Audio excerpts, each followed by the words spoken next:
Hello everyone and welcome back to my channel.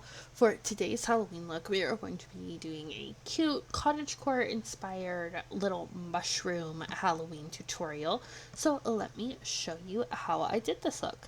I'm going to start off by priming my eyelids with just a little bit of foundation. Nothing fancy here, I'm just putting this on to basically even my skin tone and act as a primer.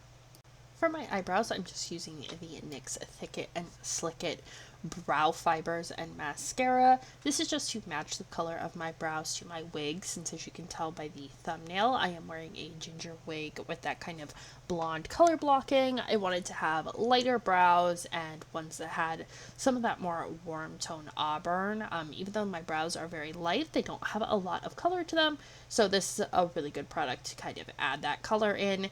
And I also use this stuff when my hair was actually red, so it's good for that too.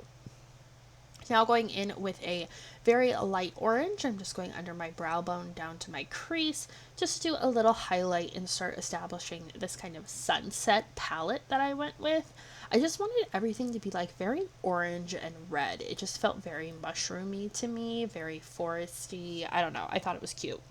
So now I am going in with a bit of red, and I am just putting this on the outer V all the way down to the lash line and then bringing it slightly into my crease. I would say I went about halfway, and this is just to create some definition and a different kind of eye shape. When I did this look, I was thinking very like elfin, fairy, kind of woodland nymph. So I played around with the color placement a little bit and just wanted to do something different than other looks I've done this year. So I went in and softened the edges of that red with the same brush that we used before for the brow bone color, that very light orange we used on the first one. And this was just to make sure that it wasn't patchy. Sometimes red shadow can go very, very patchy. It's like purple and blue. It just isn't always smooth. And then for the rest of the lid, I packed on a very orange but foiled shadow. I would say the foils in this are more on the like gold side than silver, so it just added a lot of warmth and created this very pretty sunset look. It's very fall in terms of colors. It's kind of like the falling leaves effect. I guess maybe that's what I was thinking. But then over top of that color, I packed on this kind of glitter gel color that comes in the Orange Glad palette from ColourPop. A lot of their palettes have this. If you get the primary colors or like rainbow kind of set, it has these glitter gels in there, and they're very fun. You don't have to use a glitter glue. Sometimes it does help the color pay off a little bit, but with this one, I wasn't worried about it being super, super glittery. I just wanted a little sparkle or a little fairy dust to make it a little bit more fancy and give that kind of halo eye effect. But you know, just make it a little magical. For eyeliner, instead of doing the traditional black, I wanted to stick with the fall color palette, so I went in with a brown liquid eyeliner. This is one of the ones I got in a big pack of colors, but you can find a lot of different brands. I know NYX has a really good one, but I do think it's not in pen form or like marker form. It's more so like the pot and the little brush.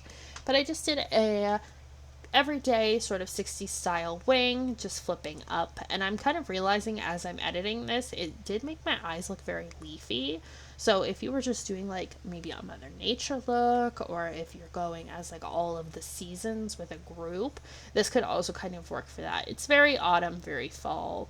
But this is also like a great look for an everyday sort of super glam thing, so keep that in mind as well if you want to play with makeup this year. Then I went in with mascara. If I had a brown mascara, I probably would have used that, but I didn't, so I used regular old black mascara today. And because this look is so sparkly and sort of light and fun, I didn't add any false lashes.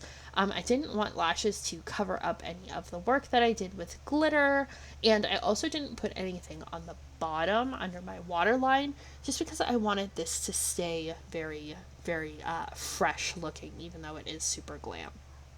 So now going into the base, before I put any foundation on, I am creating this W on my face with my orange liquid blush. This is to create that kind of a glow from within look, and I am just blending it out with my big powder brush. This is a technique I saw someone else do, and I really liked the effect, and I thought it kind of added a more natural looking contour with the blush as well. So I'm just blending this all out across my cheekbones, and I did go up onto my nose a little bit as well. Now over top of that, we are just going to add whatever foundation we like. I'm trying to use up my conceal and define, so that is what I used. You can use a lighter coverage foundation. If you do that, just know that that liquid blush is going to come through a little bit stronger, so just kind of plan accordingly with that. This one is a nice medium coverage, so that little orange still came through. Plus I knew I was going to be putting on more blush anyway, so I wasn't too worried if it covered it up a little bit more than I was anticipating, because we're going to go back in and do a lot of defining anyway. For the contour, I did the old kind of C and C trick. This is where you smile and then you contour right under the apples of your cheeks to make them look more round and kind of lifted. This is a trick a lot of celebrities use. It makes you look like you have cheek filler. It gives you a very nice kind of smiley lifted look. If you're someone who's never done this before and you have a round face, I recommend it because it works really well on your face. I used to do this in college a lot, and it gave me that very sculpted look while working with the natural shape of my face. So I just added this with my contour, and then you just really have to blend it going back into the hairline and under the cheek so it doesn't look muddy. And I often will go back in and pat everything out with my foundation sponge just to make sure it is nice and clean. Now, like I said, I went back in with my blush, and this is a ColourPop Super Shock blush. So I just went in with my fingers and tapped this on my cheeks. I did about 3 to 4 layers of this. This is a more orangey one, and it had a lot of shimmer in it. So I really wanted to pack it on and like over blush it, because you want to look a little bit like just the spirit of fall. So I put a little bit of that on my nose as well, just to give it a kind of natural sun-kissed look. And then to further that look even further, I went in with my brown eye pencil and added some freckles. I love adding fake freckles, especially when I'm doing like red-haired looks. I think it just makes everything look more natural and more cohesive. So when doing this with the pencil, I'm just twisting it a little bit to create darker freckles and just dotting it when I want light ones. And then I went in with my liquid eyeliner that I used before, the little brown one that I was telling you guys about, and I added more freckles, so there is different colors to add more dimension. And again, wiggling it around when I want a big one and just dotting it when I want a small one.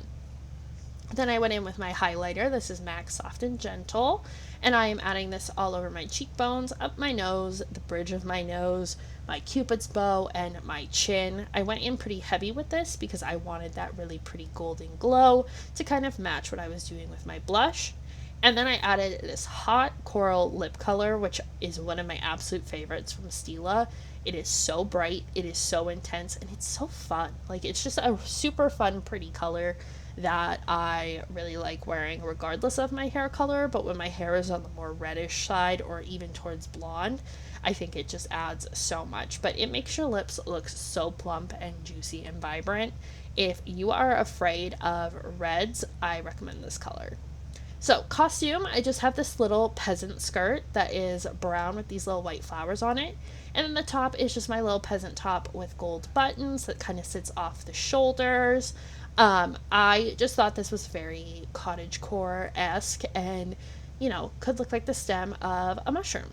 So for my hair, like I said, I am wearing my red wig with my little blonde sort of color blocking in it. And then I made this little mushroom hat out of styrofoam. It is a styrofoam dome I got from Michael's that is hollow, and then I added these other teeny tiny little styrofoam domes on top to represent the little white spots that are on like a toadstool. So think like Toad from Mario. But if you guys want to make bigger ones, you'll have to craft one because this is the biggest size I could find. But I hope you guys like this look. I love it. It's cute.